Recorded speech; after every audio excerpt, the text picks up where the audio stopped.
Hello दोस्तों, स्वागत है आपका हमारे YouTube चैनल मैथ्स वाला में। तो आज की वीडियो को हम वीडियो ऑन डिमांड भी कह सकते हैं, क्योंकि काफ़ी बच्चों के कमेंट्स आ रहे थे कि सर प्रॉफिट एंड लॉस पर एक वीडियो बना दीजिए। तो आज की ये video profit and loss topic पर है। इस वीडियो में हम प्रॉफिट एंड लॉस के बेसिक कॉन्सेप्ट्स के बारे में समझेंगे और इसके फॉर्मूला को डिराइव करना सीखेंगे। तो आज की वीडियो स्टार्ट करने से पहले एक थॉट आप सभी के लिए। The best way to predict free future is to create it।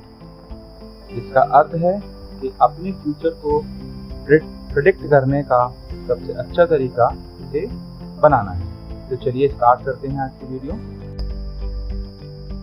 अनु ने एक स्कूटर परचेज किया 12,500 का एंड उसको बेचा अंकित को 13,500 का। मीन्स यहाँ से दो चीजें क्लियर होती हैं, यानी अनु ने पहले स्कूटर को खरीदा एंड फिर अनु ने स्कूटर को बेचा। यानी कि अगर हम कोई भी चीज खरीदते हैं तो क्या कहलाती है हमारी कॉस्ट प्राइस, और अगर हम कोई चीज बेचते हैं तो हमारी क्या कहलाती है सेलिंग प्राइस। चलिए डेफिनेशन समझने की कोशिश करते हैं। The price at which an article is purchase is called its cost price. यानी कि वो प्राइस जिसमें कोई भी आर्टिकल खरीदा जाता है वो कॉस्ट प्राइस कहलाता है। And the price at which an article is sold is called its selling price. यानी कि वो प्राइस जिस पे कोई भी आर्टिकल अगर बेचा जाता है तो क्या कहलाता है हमारा सेलिंग प्राइस कहलाता है। ठीक है, मुझे लगता है यहाँ तक आप लोगों को समझ आया होगा। चलिए अब आगे की कंडीशन देखते हैं। तो अगर हम कोई भी चीज़ परचेज करते हैं या उसको हम सोल्ड आउट करते हैं तो हमें दो चीज़ें होती हैं, या तो हमें प्रॉफिट होगा या हमें लॉस होगा। अब प्रॉब्लम यहाँ है, हम ये कैसे फाइंड आउट करेंगे हमें प्रॉफिट कब होगा और हमें लॉस कब होगा।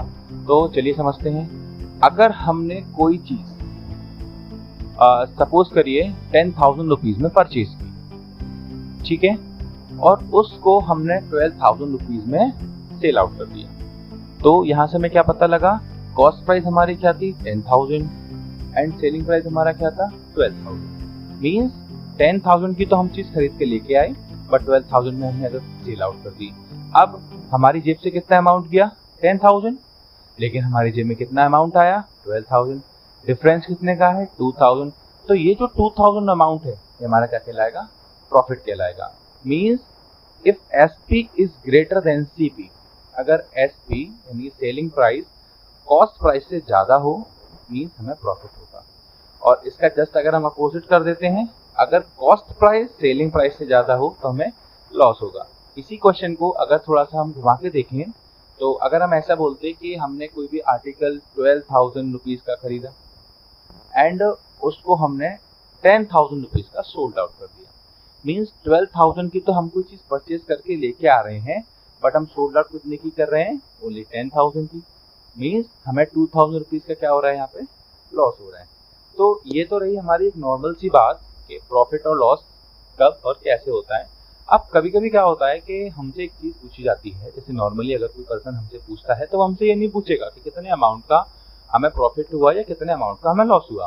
वो हमसे पूछेगा कितना परसेंट आपको प्रॉफिट हुआ तो कितना परसेंट आपको लॉस हुआ।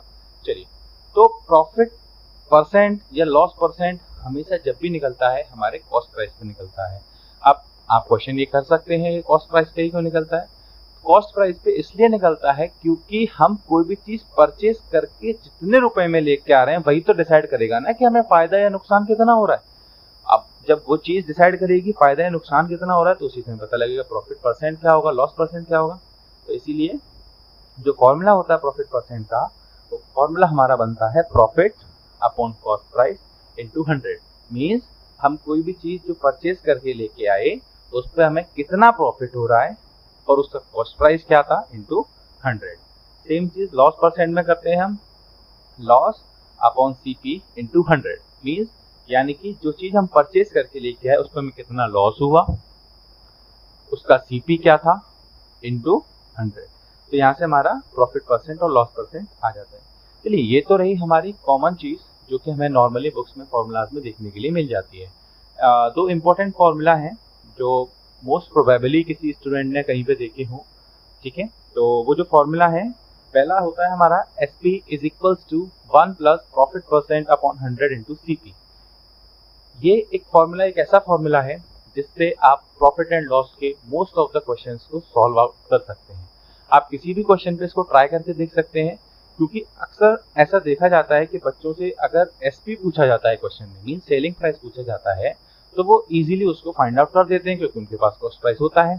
लेकिन अगर किसी क्वेश्चन में बच्चों से कॉस्ट प्राइस पूछ लिया गया तो वहां पे उनको प्रॉब्लम इसलिए हो जाती है क्योंकि प्रॉफिट परसेंट के लिए हमें CP चाहिए और लॉस परसेंट के लिए भी हमें CP चाहिए। अगर हमारे पास CP ही नहीं है तो बच्चे फिर क्या करते हैं, वैल्यूज को लेट करते हैं। टीचर्स उनको क्या सिखाते हैं, वैल्यूज को लेट करिए, x लीजिए, 100 लीजिए। तो इस तरीके से स्टेटमेंट काफ़ी लेंथी हो जाता है और बच्चों के माइंड में चीज़ें क्लियर नहीं हो पाती। तो यहाँ पे आप इस फॉर्मूले को लगा के जो चीज़ आपको गिवन है आप उसको है ना रखिए, जो चीज़ आपसे पूछिए आप उसको वहाँ से निकाल सकते हैं। सेम लॉस के लिए होता है SP is equals to 1 minus loss percent upon 100 into CP। तो यहाँ पे भी सेम चीज़ है। अगर लॉस का केस है तो आप लॉस वाला फॉर्मूला लगाएंगे, नीचे वाला फॉर्मूला लगाएंगे, और अगर प्रॉफिट का केस है तो आप ऊपर वाला फॉर्मूला लगाएंगे। ठीक है, बट एक चीज़ आप लोगों को इसमें ध्यान रखनी है, वो ये है कि यहाँ पर जो वैल्यू होगी वो प्रॉफिट परसेंट और लॉस परसेंट की होगी। इसको नोट डाउन कर लेना, प्रॉफिट परसेंट और लॉस परसेंट। ऐसा मत करना कि क्वेश्चन में जो प्रॉफिट दे रखा है आपने उसको लगा दिया या जो लॉस दे रखा है आपने उसको लगा दिया, तो आपका आंसर नहीं आएगा। तो ये तो रहा हमारा प्रॉफिट एंड लॉस का बेसिक कॉन्सेप्ट, जिसमें हमने फॉर्मूलाज को डिस्कस किया। हमने देखा किस तरीके से प्रॉफिट होता है, कैसे लॉस होता है, कॉस्ट प्राइस क्या है, सेलिंग प्राइस क्या है, प्रॉफिट परसेंट क्या है, लॉस परसेंट क्या है। तो इन्हीं फॉर्मूलाज को देखते हुए, क्योंकि मैंने आपको समझाए हैं, मैंने आपको आगे जो क्वेश्चन दे रखे हैं अपनी वीडियो में, ये दोनों आपको क्वेश्चन अपने होमवर्क में ट्राई करने हैं। आप इन फॉर्मूलाज पे लगा कर देखिए और इसके जो आंसर्स हैं वो कमेंट सेक्शन में आप आंसर दे सकते हैं। ठीक है, एंड इसका जो सॉल्यूशन है वो मैं आपको नेक्स्ट वीडियो में समझाऊंगा। मैंने आपको ये दोनों क्वेश्चन केवल और केवल इसलिए दिए क्योंकि अगर मैंने आपको फॉर्मूले समझाए और आपको फॉर्मूले समझ में आए हैं तो आप इन क्वेश्चंस को सॉल्व आउट कर सकते हैं, और अगर आपके समझ नहीं आया है तो आप इसको नहीं कर सकते।